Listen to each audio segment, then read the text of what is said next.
So how did I learn to trade? Where did I learn to trade? I get this question quite a bit, so I figured I should probably just make a video about it. So here we are.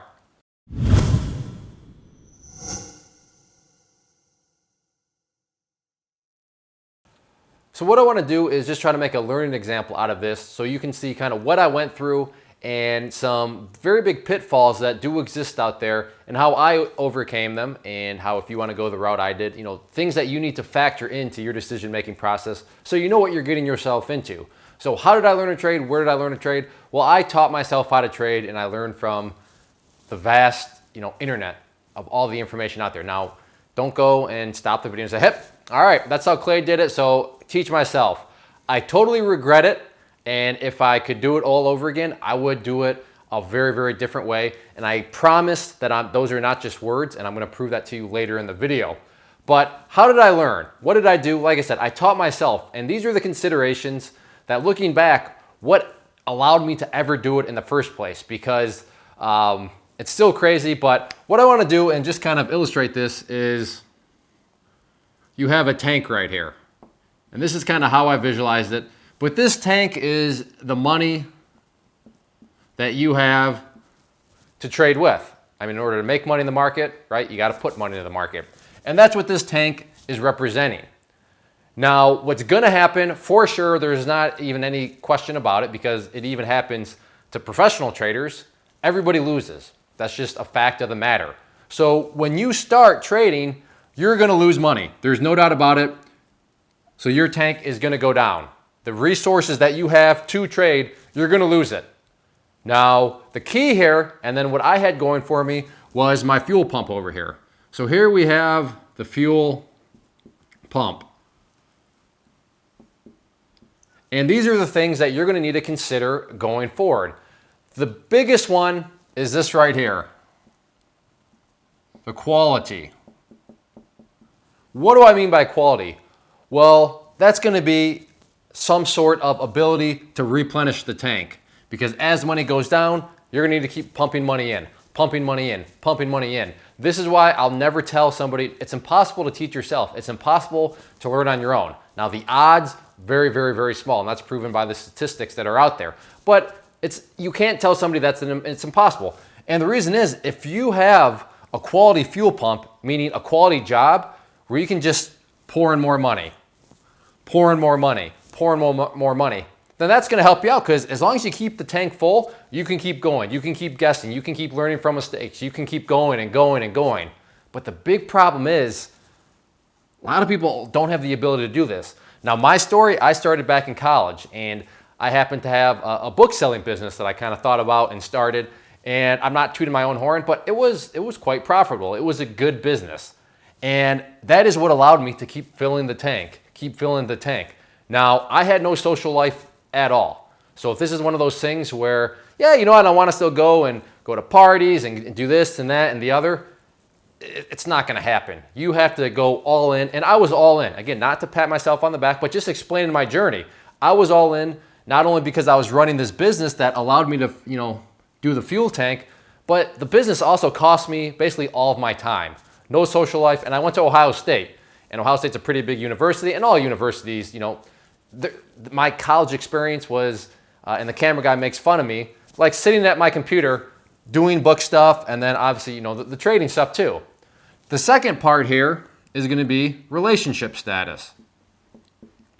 And I didn't really think about this until kind of more recently, but what is your relationship status? Are you, somebody that's got 5 kids, a wife, and you have to provide for them?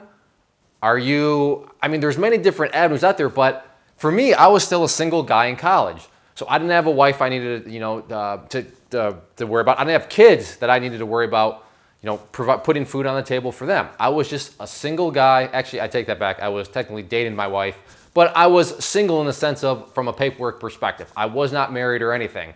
And I'm not saying that if you're married, it's impossible. I'm just saying these are things that are going to really weigh on it. If you're trying to learn and you're burning through money, because that tank's going to go down, remember, then what's the relationship status? Because your significant other is going to have every right to say, well, you just keep burning money and now you're going to put more money into that. Now, again, if you have a super quality job or super quality side business or super quality whatever that's going to allow you to pump money in at a fast enough rate to keep you going, then okay. But most people I've come across and find they don't have this. They have a very small amount of money, and some of them don't have any jobs at all, so definitely go get a job. But even if you have a job, it's a case-by-case basis, but these are the things that you need to to keep in mind. And then the final thing is just, and this kind of goes with relationship, is cost. And I have a whole nother video, I'll put this down below, but it's just kind of, real estate or full-time trading in dirt, meaning where do you live? Where you live is going to determine how much cost you have going on. And what is your, your preference of living? Do you need to be eating, a fine, caviar every night? Or are you like, all right, I'm good with beans and rice for right now. I'm good with, ramen noodles. The more cost you have, the less ability you're going to have to fill up that tank. So these are things that, and for me, again, as a college student, I lived on mac and cheese. I am a master at mac and cheese. So if you need to spice up mac and cheese, try putting broccoli in there. That's always good. You can try putting in other, I was going to say fruits, but no, other vegetables, little things like that. Because after a while, my 29-cent box of mac and cheese from Aldi's, the grocery store, I needed to spice it up. But that's what I lived on, mac and cheese, 29-cent boxes. Then you have the butter and you have some milk that you got to put in. But what is your cost? If you have absorbent costs all over the place, again, it may not be that you are high maintenance. Maybe you have a family or something. You need to factor in these things. And then the final thing is just, the willpower. The headache that I went through was just off the charts because you have all this random stuff out there. And even if you find the right stuff, what order should you watch it in? And it was a massive, massive headache. And yeah, eventually things came together. But boy, oh boy, did I go through a whole bunch of these fuel. I mean, it went down and down and down, and then I had to replenish down and down and down. You get the point. It went over and over and over again. So how did I do it? Yeah, I did teach myself. Now, this was, I guess, almost 10 years ago, maybe even more than 10 years ago. So I don't remember what I used. I don't remember the sites. All I know is I had a notebook, and it worked out. But would I advise anybody to go down the free education path that I went down? Absolutely not. Now, I know what you're saying. Clay, you sell stuff though. So of course you're not going to tell people, yeah, go to the free education path. So now I want us to transition to a new journey that I kind of took in life. And that was when I decided, you know what? I want to start to diversify. I want to get into real estate investing. Now at this point, I had gone through this experience and I was like, you know what? I'm done with this experience. I need something. I'm going to approach it differently. In fact, I'm going to find some good structured education, somebody that I feel comfortable with, and I'm going to invest in my education at this point. So what you're looking at here is back from my record keeping, just for tax purposes, everything that I spent on real estate education. And up in that right corner, you can see I spent a total of $4,278.81. Now you may be looking at this number and thinking, wow, that's a lot of money. And yeah, it was a lot of money, but after this experience, the headaches, all the money I remember losing just because I was so stubborn and wasn't just, you know what, I need to just spend something now, get structure and learn. I was happy to spend that amount. But just to show you how much this scarred me and how much I actually believed in, investing into your education, spending money, I took it a step further and then went and got my real estate license. So as you can see here, this is the invoice, just in case you don't believe me, from my real estate class that I paid for, $200.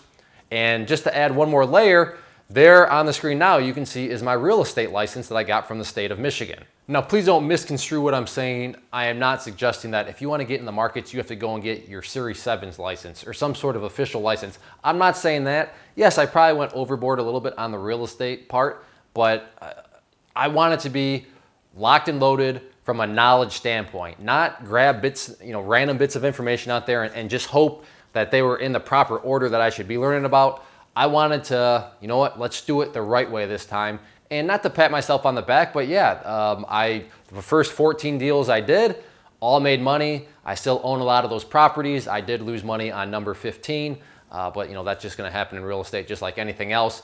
But as far as this amount was concerned, I've regained that and a whole lot more. And the crazy part is you read about horror stories in real estate where people just jump in and they lose a whole lot more than that. Just like if I would have found a good program with trading and went with that, I know for a fact that sure, I would have lost money up front because I had to invest in that, but within the full circle of things, it would have been so much, I would have made so much money via savings, right? A penny saved is a penny earned. And that was the philosophy I did here. So yeah, that's a lot, but one little hiccup, especially in the world of real estate, and I mean, you could add a couple zeros. I mean, it could have gotten really nasty in a hurry. So that is how I learned to trading. I did do it by myself, and yeah, you can do it. I would never advise that. And again, I fully believe in that statement, but you better take these things into consideration. If you got one job and you got a bunch of kids and you got, I mean, it's going to be real rough. It's better to just spend a little money to learn something, get structured education, and then take it from there. And again, yes, I do offer stuff, but this is more so just an overall pitch. If you found somebody else's stuff and you don't really like my stuff, that's fine. But yeah, take the plunge into that other person's stuff, because if you feel comfortable with it, you're going to save yourself a lot of heartache. You're going to save yourself a lot of headaches, and you're going to pad your wallet. I realize it's counterintuitive because you have to spend money right up front, but the amount that you're going to save within the grand kind of journey of things is going to really be in your favor. So hopefully that helps out. Hopefully this kind of sheds light into my journey. But that's how I did it, and I would never want to do that again.